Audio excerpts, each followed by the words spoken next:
कैसे हैं आप सब? होप सो आप सब बढ़िया होंगे। तो बच्चों, अब आप क्लास 11th में आ चुके हैं। This is very very extremely different class. मतलब यहाँ पर वो सिलेबस है जो आपने कभी भी पहले 9th 10th क्लास में नहीं करा। बिल्कुल डिफरेंट सिलेबस है आपका। तो यहाँ पर जो अकाउंट्स, इको, बिजनेस, आपने वर्ड्स पहले कभी नहीं सुने। तो अकाउंट्स जो है बच्चों, बिल्कुल बिल्कुल न्यू सब्जेक्ट है आपके लिए। आपको इसमें अभी ऐसी बहुत सारी टर्म्स आएंगी जो आपके लिए बिल्कुल न्यू है, आप बिल्कुल अवेयर नहीं है कि उनका मीनिंग क्या है। तो वन बाय वन मैं आपको सभी एस्पेक्ट्स को क्लियर करूंगी, सभी टर्म्स को क्लियर करूंगी। जैसे इको आपने फिर भी थोड़ा सा 9th या 10th में पढ़ा हुआ है। बिजनेस इज बिल्कुल difficult and different for you. Accounts is not difficult, little bit different subject है। मतलब ये प्रॉपर कैलकुलेशन बेस्ड नहीं है, इसमें थ्योरेटिकल पोर्शन भी आता है बच्चों। तो आज हम अकाउंट्स को स्टार्ट करेंगे एंड होप सो मैं जो भी कंसेप्ट आपको करवाऊंगी वो आपको क्लियर हो गए होंगे। तो मैं जो भी पॉइंट्स आपको बताऊंगी वो विद एग्जांपल्स एक्सप्लेन करूंगी सो दैट आपको ये सारे कंसेप्ट इजीली क्लियर हो जाए। तो फर्स्ट ऑफ ऑल, अगर हम आज अकाउंट्स पढ़ रहे हैं बच्चों, तो अकाउंट्स में जो आता है आपका, सबसे पहले कि अकाउंट्स का मीनिंग क्या है, अकाउंटेंसी है क्या। अकाउंटेंसी में क्या आता है बच्चों, ये बिजनेस को एक्सप्रेस करने की एक लैंग्वेज है कि आप बिजनेस अगर कर रहे हैं उसमें क्या आ रहा है एंड क्या जा रहा है, what comes in business, what goes out of business, cash में आपने कितनी डीलिंग करी, क्रेडिट पे कितनी डीलिंग्स हुई।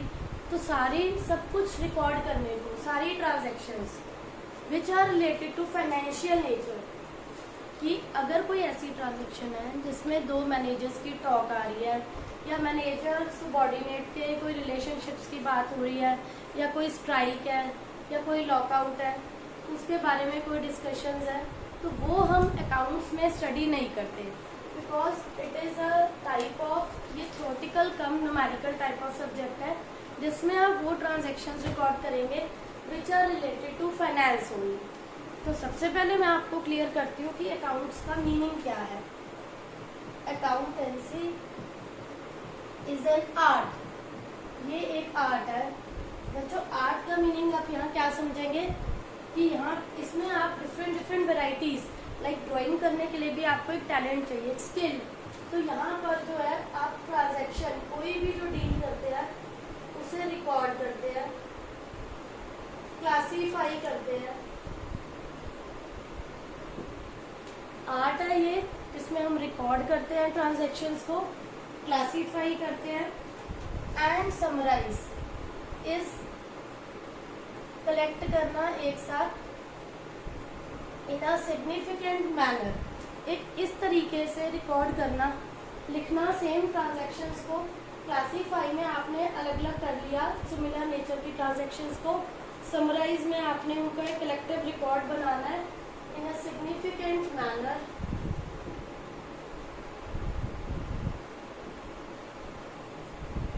उन ट्रांजैक्शंस को एक इस टाइप से एक्सप्रेस करना कि कोई भी उन्हें इजीली समझ सके। And in terms of money, only those transactions will be recorded जो मनी की टर्म्स में एक्सप्रेस हो रही हैं। इन टर्म्स ऑफ मनी, ट्रांजैक्शंस है या वो कोई भी इवेंट है, आपने किसी से कुछ भी क्रेडिट पे लिया है, कैश में लिया है, पूरा अमाउंट नहीं आया, हाफ अमाउंट आया है, जैसी भी ट्रांजैक्शंस है विच आर, मतलब उसका एक पार्ट भी अगर कैश में हुआ है, which are in part at least of a financial character, अगर वो फाइनेंस की फॉर्म में एक्सप्रेस हो रही है तभी वो रिकॉर्ड होगी। Financial character which are in part at least of a financial character and interpreting the results, कि जो भी ट्रांजैक्शंस हम कर रहे हैं उसका रिजल्ट क्या आ रहा है, आपको प्रॉफिट हो रहा है या लॉस हो रहा है, ये हम लास्ट में कैलकुलेट करते हैं। तो सबसे पहले हमें यहाँ ये समझना जरूरी है बच्चों, आपको ऐसे नहीं करना कि ये अकाउंट्स की एक डेफिनेशन है और आपको इसको लर्न करना है। इसका मीनिंग हमें अच्छे से क्लियर होना चाहिए कि अकाउंटेंसी क्या है। आर्ट है, ये किस चीज की आर्ट है, रिकॉर्ड। सपोज राम ने गुड्स परचेज करे, राम ने जो भी माल लिया, तो यहाँ पर क्या हुआ, जो उसका स्टॉक आया, गुड्स के लिए अकाउंट्स में वर्ड यूज होता है स्टॉक, ठीक है। तो अगर गुड्स आए तो इसका मतलब उसके 10,000 कैश में चले गए और 10,000 का उसके पास स्टॉक, सिंपल लैंग्वेज में हम जो कहते हैं स्टॉक, गुड्स आए, तो जो आया वो प्लस एंड जो गया वो माइनस। तो ये क्या है, लाइक कोई भी अगर एक वेरी जो स्मॉल स्केल पे बिजनेस कर रहा है, फॉर एग्जांपल अगर वो एक टी सेलर भी है, वो अगर डे की अलग अलग शॉप्स पे डिफरेंट शॉप्स पे डील करता है, अगर वो in a whole day 5 to 6 tea भी डिलीवर करता है हर शॉप पे, that person maintained a small book और अ नोटबुक, जिससे कि उसको याद रहता है, because it is not quite easy to remember all the transactions जो पूरे दिन में हुई हैं। तो उस नोटबुक के थ्रू उसको हेल्प हो जाती है पूरे डे की ट्रांजेक्शन्स को रिकॉर्ड करने में। तो यहाँ पर अगर सपोज हम अगर राम की बात करें कि उसने 10,000 का स्टॉक परचेज करा है, तो उसका कैश जो गया है वो लेस हो गया और 10,000 का स्टॉक आ गया। इस टाइप से वो जो टी सेलर है वो भी सारी ट्रांजेक्शन्स को रिकॉर्ड करता है। Then one word is classifying. Classifying में क्या आता है बच्चों, कि आप जो भी ट्रांजेक्शन्स क्लासीफाई करना, मतलब यहाँ पर क्या है, क्या क्लासीफाई करोगे आप यहाँ पर, कि जो सिमिलर नेचर की ट्रांजेक्शन्स है, लाइक आप क्रेडिट पे गुड्स ले रहे हो डिफरेंट पर्सन से, राम से, मोहन से, सोहन से उधार कर रहे हो, तो ये सारा जो क्रेडिट का डिपार्टमेंट, उधार को क्रेडिट कहते हैं बच्चों, ये सब एक अलग बुक मेंटेन होगी। अगर कोई कैश की है, अगर आपने अलग अलग पर्सन से, प्रतीक से, सोहन से कैश में लिया, वो अलग ट्रांजेक्शन्स हो गई, क्रेडिट की ट्रांजेक्शन्स अलग हो गई। तो आपको यहाँ क्लासीफाई करना है अलग अलग ट्रांजेक्शन्स को। Then summarise. Summarise is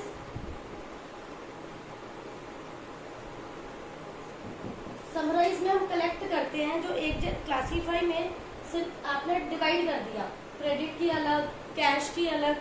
summarise में हम क्या करते हैं, जो भी ट्रांजेक्शन्स के बैलेंस आ रहे हैं उनके लिए हम ट्रायल बैलेंस बनाते हैं, एक जगह सब कलेक्ट करते हैं हम। तो ट्रायल बैलेंस अभी आप सिर्फ ये नोट करते जाओ, बाद में मैं आपको डिटेल में बताऊंगी कि बच्चों ट्रायल बैलेंस क्या चीज़ होती है, जहाँ पर हम जितनी भी ट्रांजेक्शन्स हैं उन्हें कंपाइल करके एक साथ रिकॉर्ड करते हैं। क्लासीफाइंग में क्या होता है, आप एक जैसी ट्रांजेक्शन्स को, इसके अंदर लेजर मेंटेन होते हैं। ये एक चैप्टर है बच्चों, चैप्टर नंबर आई थिंक 10 या 11, इसी टाइप से चैप्टर नंबर 11 या 12 ट्रायल बैलेंस है। डिफरेंट चैप्टर्स हैं ये, चाहे वो लेजर है चाहे वो ट्रायल बैलेंस है, ये अलग अलग चैप्टर्स है जो आपके क्लासीफाइंग का हो गया, समराइजिंग का हो गया। In a significant manner in terms of money हम वही ट्रांजेक्शन्स रिकॉर्ड करेंगे जो फाइनेंशियल कैरेक्टर की है। सपोज मैनेजर एंड वर्कर के बीच में कोई आर्ग्यूमेंट हुआ है, it will not be recorded in accounts, because हमें सिर्फ फाइनेंशियल नेचर की ट्रांजेक्शन्स को रिकॉर्ड करना है। एंड लास्ट में हम निकालते हैं रिजल्ट्स। रिजल्ट्स के लिए बनाते हैं बच्चों फाइनेंशियल स्टेटमेंट। आपका ये भी अगेन एक चैप्टर है जिसमें हम ये देखते हैं कि बिजनेस में प्रॉफिट हुआ है या लॉस हुआ है। इसके अंडर में 3 अकाउंट्स बनते हैं, on the basis of which आप ये देखते हो कि बिजनेस में प्रॉफिट्स कितने हैं एंड लॉस कितने हैं। इसके बाद बच्चों हमारा नेक्स्ट टॉपिक आता है कि अकाउंटेंसी के फीचर्स क्या है या करेक्टरिस्टिक्स क्या है। फीचर्स के बेसिस पे ही मैं आपको समझाऊंगी कि इसकी इम्पोर्टेंस क्या है या इसकी लिमिटेशंस क्या है। लाइक फर्स्ट फीचर अकाउंट इसमें आता है आपका कि accounts is an art as well as science. Accountancy is an art, जैसे मैंने आपको बताया इसमें हम ट्रांजेक्शन्स को रिकॉर्ड भी करते हैं, समराइज करते हैं, क्लासीफाई करते हैं, देन इंटरप्रिटेशन होती है, तो इट इज एन आर्ट, ठीक है। Then as well as science. Science में क्या होता है कि वो प्रैक्टिकल बेस्ड है, मतलब आप इसमें मेथड्स को यूज करते हो। साइंस जो क्या है वो एक्सपेरिमेंट्स पे बेस्ड है, तो इसमें भी जो मेथड्स है अकाउंटेंसी में, जो हम डिफरेंट मेथड यूज करेंगे फर्दर चैप्टर में, वो भी एक्सपेरिमेंट बेस्ड है कि आपने उनको इनिशियली यूज करा हुआ है। साइंस में जैसे लॉज होते हैं, एक्सपेरिमेंट्स होते हैं, उन पे बेस्ड वो एप्लीकेबल है। सेम ऐसे बच्चों अकाउंट्स में भी कुछ मेथड्स हैं जो कन्वेंशंस पे बेस्ड है, उनके भी कुछ लॉजिक्स हैं। देन आता है recording of financial transactions only. Accountancy में हम क्या रिकॉर्ड करते हैं, only those transactions which are related to finance, जो कि फाइनेंस से रिलेटेड है। तो इसमें रिकॉर्डिंग ऑफ फाइनेंशियल ट्रांजेक्शंस आएगा, बाकी ट्रांजेक्शंस नहीं आएंगी। जो पर्सनल इश्यूज से रिलेटेड है, कोई भी ग्रीवियंस है, कोई भी प्रॉब्लम है वर्कर्स की, वो इसमें रिकॉर्ड नहीं होगी। फाइनेंशियल ट्रांजेक्शंस का मतलब चाहे वो क्रेडिट है चाहे वो कैश है, वो सारी ट्रांजेक्शंस रिकॉर्ड होंगी। Then is the recording in terms of money only. इसमें कौन सी ट्रांजेक्शंस रिकॉर्ड होती हैं? जो मनी की टर्म्स में एक्सप्रेस हो। फॉर एग्जाम्पल आपने 2 kg बनानास लिए, तो वो यहाँ पर रिकॉर्ड नहीं होगा, बिकॉज आपने सिर्फ ये बताया कि वी परचेज 2 kg बनानास, उसका अमाउंट कितना है आपने उसे एक्सप्रेस नहीं करा। तो जब तक आपको अंटिल उसका अमाउंट नहीं पता, आप ट्रांजैक्शन नहीं रिकॉर्ड कर पाएंगे। तो मॉनेटरी टर्म्स में जो ट्रांजैक्शन है, लाइक राम इज टॉल, तो उसका यहाँ पर कोई मैटर नहीं है, बिकॉज दैट इज क्वालिटेटिव। हम यहाँ ट्रांजैक्शन रिकॉर्ड करते हैं क्वांटिटेटिव, कि किसी का पॉकेट अलाउंस बच्चों का कितना है। तो जो ट्रांजैक्शन मॉनेटरी फॉर्म में आएगी, मनी की फॉर्म में, only those transactions will be recorded here. Then आता है इसके अंदर बच्चों क्लासीफाइंग। क्लासीफाइंग मैंने आपको ऑलरेडी बताया कि क्लासीफाइंग में क्या आएगा, जो ट्रांजैक्शन सिमिलर नेचर की होती हैं, क्लासीफाई हम उनको डिस्ट्रीब्यूट करते हैं। जैसे आपने क्रेडिट पे गुड्स लिए, क्रेडिट पे लिए राम से, मोहन से, सोहन से, और कैश में लिए रोहन से, प्रतीक से। तो आपने इसको क्लासीफाई कर लिया कि इनसे आपने क्रेडिट पे लिया है, इन्हें आपने कैश में लिया है। या सेल जो करे हैं, इसमें टर्म यूज होती है अकाउंट्स में डेटर्स, कि उधार पे आप जिन लोगों को बेचते हो, सेल करा आपने जिनको उधार पे, उसमें आपके नेम आ रहे हैं यहाँ पर श्याम या राम। तो जिन्हें हम उधार पे बच्चों क्रेडिट पे सेल करते हैं, वो होते हैं आपके डेटर्स। और जिनसे आप क्रेडिट पे उधार पे परचेज करते हो बिना कैश लिए, वो होते हैं आपके creditors. One word is debtors, another word is creditors. तो ये आपको लर्न करना पड़ेगा बच्चों कि डेटर्स कौन है और क्रेडिटर्स कौन है। आप यहाँ पर डिफरेंट इसमें डिवाइड करते हो कि क्रेडिट पे किनसे लिया और क्रेडिट पे किन्हें सेल करा, कैश में किन्हें सेल करा और कैश से किन्हें परचेज करा। ये सब आप डिफरेंट इनके कॉलम्स बनाते हो, जिससे आप बोलते हो लेजर। देन आता है आपका इसमें समराइजिंग, जो इसके फीचर्स हैं। समराइजिंग ऑफ ट्रांजैक्शंस, समराइजिंग में हम सारी ट्रांजैक्शंस के बैलेंस को, जितने डेटर्स है, जितने भी क्रेडिटर्स है, जो भी आपका कैश का बैलेंस है, जितनी भी आपकी सेल्स है, परचेजेज है, ये सब बच्चों आता है आपके ट्रायल बैलेंस में। ट्रायल बैलेंस वर्ड यूज होगा, ये चैप्टर है आपका। क्लासीफाइंग में आपने डिवाइड करना है सिमिलर नेचर की ट्रांजैक्शंस को। देन समराइज में आपने क्या करना है, सब कुछ कंबाइन बैलेंस इसमें रिकॉर्ड होता है, डेटर्स, क्रेडिटर, जो भी कैश का या जो भी बैंक का है। देन इसमें आपका बच्चों लास्ट आता है इंटरप्रेटिंग द रिजल्ट्स। ये आपके डिफरेंट फीचर्स हैं जो आपको पता होने चाहिए। इंटरप्रेटिंग द रिजल्ट्स का मतलब है, जब आप अकाउंट्स मेंटेन कर रहे हैं, आपको ये पता कैसे चलेगा कि आप बिजनेस कर रहे हैं, ट्रांजैक्शंस तो कर रहे हैं, बट आपके बिजनेस में प्रॉफिट हो रहा है या लॉस हो रहा है। उसके लिए बच्चों 3 अकाउंट्स मेंटेन करने जरूरी होते हैं। वो 3 अकाउंट्स क्या हैं? Trading, profit and loss and balance sheet. इनके बच्चों इंडिविजुअल चैप्टर है अलग अलग, जिसे आप नेम देते हैं फाइनेंशियल स्टेटमेंट। ये सबसे लास्ट में मैं आपको कराऊंगी trading account, balance sheet, trading account. Trading account में यहाँ आप सारे फैक्ट्री के एक्सपेंसेस को रिकॉर्ड करते हैं, जितने भी फैक्ट्री पार्ट के प्रोडक्शन के एक्सपेंसेस हैं। और यहाँ पर आती है इनकम सारी, जितनी भी इनकम्स है फैक्ट्री से रिलेटेड। फैक्ट्री से रिलेटेड जो भी एक्सपेंसेस है वो यहाँ आएंगे एंड इनकम सारी यहाँ पर आएंगी। तो एक्सपेंसेस एक्सपेंसेस के लिए वर्ड होता है बच्चों DR stand for debit and CR stand for credit. उसके बाद बच्चों आप यहाँ पर टोटल करते हैं, जैसे आपकी सेल्स है, आपका क्लोजिंग स्टॉक आता है यहाँ पर, ये टोटल आपका ज्यादा होता है क्रेडिट साइड का in comparison to debit side. हमारा यहाँ पर आता है बच्चों ग्रॉस प्रॉफिट। फाइन, इस ग्रॉस प्रॉफिट को इसके बाद हम सेकंड अकाउंट आते हैं P&L account. This is trading account which is related to factory part, manufacturing part. इसमें सारे एक्सपेंसेस जो होते हैं वो यहाँ आएंगे, ये डेबिट साइड होती है, इधर सारे एक्सपेंसेस आते हैं, राइट साइड पे सारी इनकम्स आती हैं। इधर आपने जितनी भी परचेजेस करी हैं, 2 परचेजेस, 2 ओपनिंग स्टॉक, सारे एक्सपेंसेस रिकॉर्ड करोगे, यहाँ सारी इनकम।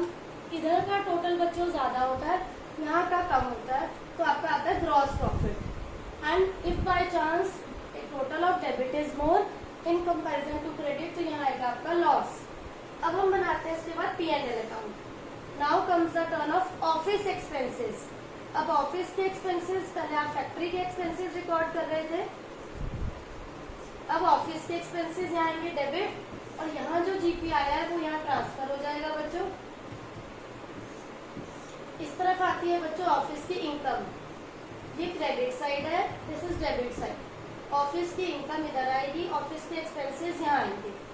अब यहाँ पर आता है हमारा बच्चों नेट प्रॉफिट। नेट प्रॉफिट, इससे पता चलता है आपको कि बिजनेस में हमें कितने प्रॉफिट्स हो रहे हैं, जो हम कंटिन्यू करें या नहीं करें।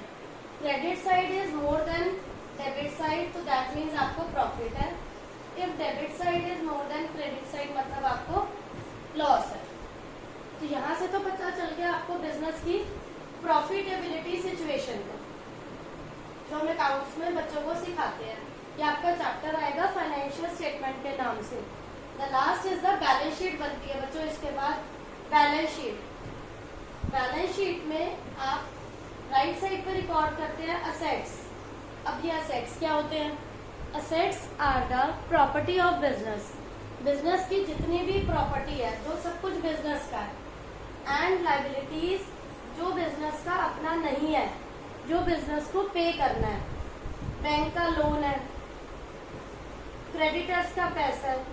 तो बच्चों यहाँ पर कंडीशन इज लायबिलिटीज और असेट्स का टोटल ऑलवेज क्या होना चाहिए?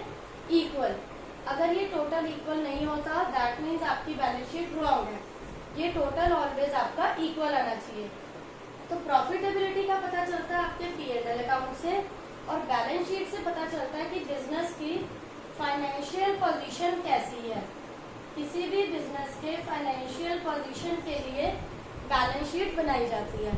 अभी आप ये सब कुछ नोट कर सकते हो, इसकी पिक क्लिक कर सकते हो, क्योंकि ये सब कुछ बाद में इंडिविजुअल चैप्टर आएगा, तब हम इसे लेटर ऑन डिस्कस करेंगे। अभी आपको सिर्फ इतना सीखना है कि किसी भी बिजनेस की प्रॉफिटेबिलिटी पता चलती है उसके P&L अकाउंट से, एंड फाइनेंशियल पोजीशन पता चलती है उसकी बैलेंस शीट से। बाद में मैं आपको धीरे धीरे एक्सप्लेन करूंगी कि ये असेट्स क्या है, लायबिलिटीज क्या है। फाइन, तो यहाँ पर हमने कंप्लीट करे अकाउंटेंसी के फीचर्स, कि उसका मीनिंग क्या है एंड उसके फीचर्स क्या है। नेक्स्ट क्लास में मैं आपको बताऊंगी बच्चों इसके बाद कि हमारा नेक्स्ट स्टेप क्या होता है। बेसिक जो आपको आज पता होना चाहिए कि फर्स्ट क्लास के बेसिस पर कि आपके अकाउंट्स में क्या क्या आता है। ट्रांजेक्शन्स को क्लासीफाई करते हैं, सबसे पहले रिकॉर्ड करते हैं, देन उसकी समरी बनती है, रिजल्ट्स की इंटरप्रिटेशन होती है। तो अभी आपको ये सब कुछ अच्छे से रिवाइज करना है, इस सबको अच्छे से समझना है। नेक्स्ट क्लास में मैं आपको इसके आगे का पार्ट बताऊंगी कि इसकी लिमिटेशंस क्या है, या फिर बुक कीपिंग क्या होती है, अकाउंटेंसी बुक कीपिंग में डिफरेंस क्या है। तो होप सो बच्चों आप सबको ये टॉपिक्स क्लियर हो गए होंगे, कोई डाउट नहीं होगा। Still you are having any doubt, please ask in comment section. Thank you.